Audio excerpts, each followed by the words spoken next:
কি ফোন করা যায়? আরে ফোন। রেনুয়া কি এটা? আমার বোন। কবে আসছে? কালকে।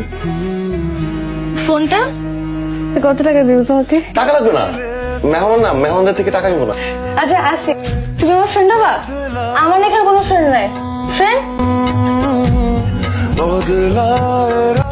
শুনো, আমি কালকে দোকানে যাব, তুমি যাও যাও যাও। সালাম আঙ্কেল,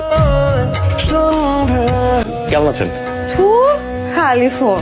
তাই তুমি না আমার ফ্রেন্ড, আমাকে নিয়ে কোনো ঘুরতে গেছ? চলো চলো আজকে ঘুরতে যাই, ঘুরতে যাই। একটা পাগল দোস্ত। এই দেখ এই দেখ, কি কি সব নাম্বারে ফোন দিত, star star star 000 hash hash hash. একটা পাগল। আমার মেয়েটা অনলাইনে একটা প্রতারকের সাথে সম্পর্কে জড়িত এবং সম্পর্কটা ভেঙে যায়। আর এই প্রতারিত হবার পর থেকে মেন্টাল ট্রমা থেকে ও এখন সাইকোলজিক্যাল ডিসঅর্ডারে ভুগছে। ও কারোর সাথে কথা বলে না, কথা বলার কেউ নেই, সব ওর কল্পনা। কে কি বললো না বললো তাতে কিছুই আসে যায় না। অসুস্থতা কোনো অপরাধ না, অপরাধ সেটাই যখন সুস্থ মানুষগুলো অসুস্থ মানুষটার পাশে থাকে না। তুই কে ভালোবাসিস? ভালোবাসি।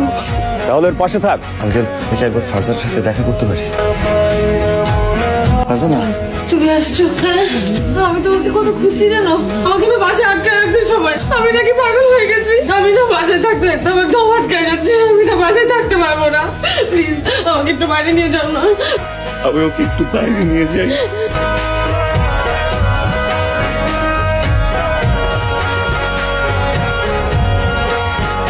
ছেলে তো পাগলের লোকে ঘুরে বেড়ায়, মানুষজন তো এটা নিয়ে হাসাহাসি করে।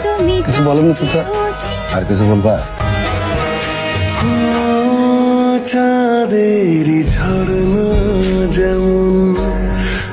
কাল সকালে ঢাকায় যাচ্ছি ডাক্তারের কাছে। কবে ফিরবেন?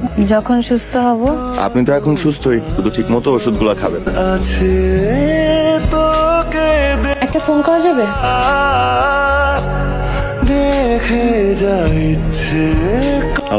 কি ফোন ধরতে এত দেরি করো কেন? মানে বলবা না যে কথাটা শুনতে আমি ফিরে এসেছি?